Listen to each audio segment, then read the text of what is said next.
Alright. I've been out of it for too long. No more songs, no more worrying about the bugs crawling out the hole in my ceiling, no more hot takes. Well, okay, maybe some hot takes. Has this been here the whole time? I've got at least 3 people paying me to do this. I gotta get my head in the zone. What game is it? It's Rayman DS. But, unfortunately, I don't actually have this game.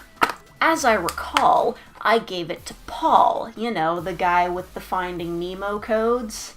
But, it's not like he borrowed it and forgot to give it back. I gave it to him as a birthday present.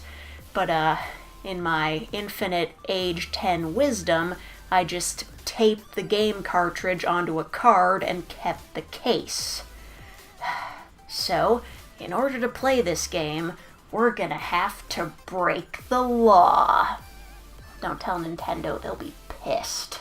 So, Rayman DS isn't exactly Rayman DS. It's a DS port of Rayman 2 for the N64. It was the sequel to the original Rayman, which I remember as a fun side-scroller I played on my cousin's Game Boy as a kid. So, Rayman 2 was gonna be a fun side-scroller, right? Nope, it had to be 3D. Although according to an incredibly in-depth fan wiki, apparently it was started as a side-scroller in 1996, and the devs decided to switch to 3D when they saw Crash Bandicoot at E3 that year. Fascinating. But we're not playing the N64 game. We're playing a DS port of it. There should be laws about this kind of thing. So the game begins with text explaining some pretty bleak shit. Apparently, robot pirates have captured Rayman. How? The game doesn't tell you. Instead, you can read the dramatic lead up to this in the manual. I'm serious. And honestly, this probably would have been pretty cool as a cutscene in-game, but it was the 90s after all. We didn't have the processing power to be cool in the virtual world yet. Real life, though? Hella cool. Anyway, Rayman can certainly get out of this, I'm sure. Wait, they exploded the heart of the world? I don't even know what that means, but it don't sound good. In fact, it kinda sounds like the world should be dead. What? Wait, they got 18,000 slaves? Actual slaves. In cages. Begging for help?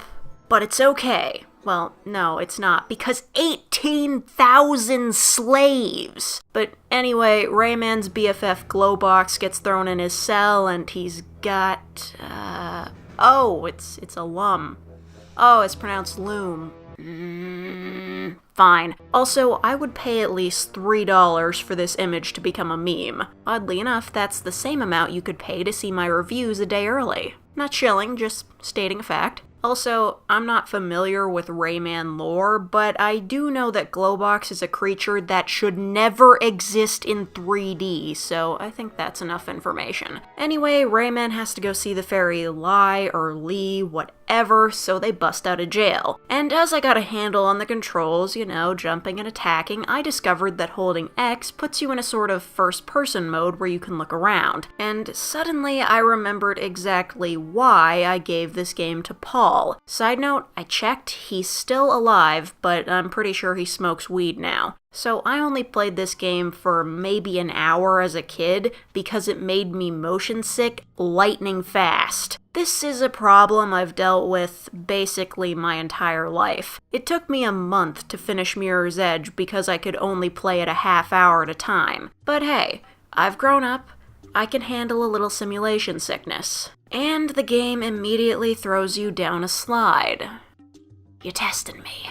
So as you get into the game, you'll discover that you can control Rayman with the D-pad or with the touchscreen. Awesome, because that worked out great in Harvest Moon. It's literally a D-pad you use with a stylus. Why did any DS games have this? I get touchscreens were some new shit in 2005, but it seems like game devs forget the basics anytime new hardware is introduced. Also, this camera is a bit out of fucking control, there's 3 buttons dedicated to getting it back on track. The controls are pretty awkward too. The camera does make it harder to control, but I think the problem is I'm trying to play a game meant to be controlled with an analog stick with a D-pad. Anyway, you get separated from Glowbox and run into his kids.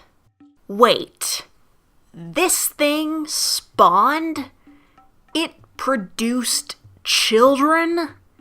And they were in UNICEF PSAs? What the Okay, no, we're not going down this rabbit hole. Let's talk gameplay. Instead of punching, I guess you shoot orbs. Kind of a bummer, as my aim in shooters is already bad enough, and this camera isn't gonna make it any better. So when you come across an enemy, you press R to focus on them while shooting and dodging their attacks. I was not a fan of this, but I guess that's my problem because I don't like shooters much in the first place. The rest of the time you'll be jumping on platforms, floating around with Rayman's helicopter hair, and climbing walls with vines or webs. The game does make use of its 3D environments, having you play in large areas and whatnot. Unfortunately, they were a bit too large because the draw distance is kinda shit, with objects blinking in and out of existence everywhere. Look, this must have been very impressive on N64, and I was having some fun with getting through the levels. One problem though, the camera is a menace. Just look at this nightmare. I want to float down and attack this guy, but I can't even see what the hell I'm doing. And normally I'd be fine with taking a hit, but Rayman's health is always critically low. And it's not because I suck this time. The game starts with low health. You can find some looms that heal you, but you go into the game with a life bar smaller than the amount of patience I have for shit like this. That's probably why the game gives you unlimited continues. Yeah, I needed it. Once you rescue the fairy, she tells you to find some dude and also 4 masks that might fix the world or something. Listen, I didn't play the entire game, so I don't know the whole story, but I played long enough to know that it didn't need a water skiing section. What the fuck was that about? I also played long enough to know that I can't keep playing unless I get enough looms. It's like Puzzle Guardians and Professor Layton games. If puzzles made you want to vomit. I know I'm gonna get shit for quitting early. Let me grab some ginger ale. The levels have some variety. If I wasn't literally being made ill by this game, I'm sure I'd enjoy this slide, or the basic puzzles, or the climbing sections. I did manage to have some fun when I didn't feel like puking. Again, the biggest issue is the camera. It'll shift angles and thus change which direction you're moving mid-run, and that usually leads to instant death. And instant dizziness. But hey, I managed to get the first mask. Alright, now what? What the fuck is that thing? Oh god, the arms! Stop! Oh, I feel so intensely uncomfortable looking at this thing. It's like if the rake got squashed by a thwomp. No, that's it. I can't. I just can't anymore. Look, I know I'm not totally qualified to review this game, but I gave it my best, and I'll say that it might have been manageable in its original form on the N64. In fact, it got re-released on 3DS as Rayman 3D, so maybe it works better with a circle pad, who knows. But as this game is now, it's moderately unplayable, depending on your fortitude and stomach. Final verdict, Rayman DS is mediocre. It's a botched attempt at a port with a bad camera, bad draw distance, bad controls, and a bad camera. I know I said it has bad camera twice, I'm gonna say it again. Rayman DS has a bad camera. Alright, I'm gonna go get back to work. If you want to see what's next, subscribe, and the next review will be posted soon. I promise. And thanks for watching. We'll see you next time.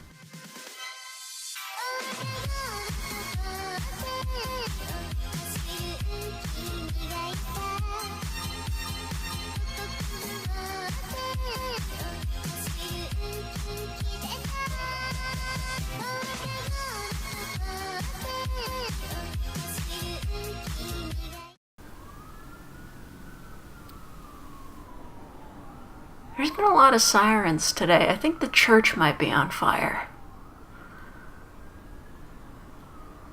It's fine. It's Monday. Nobody's in there.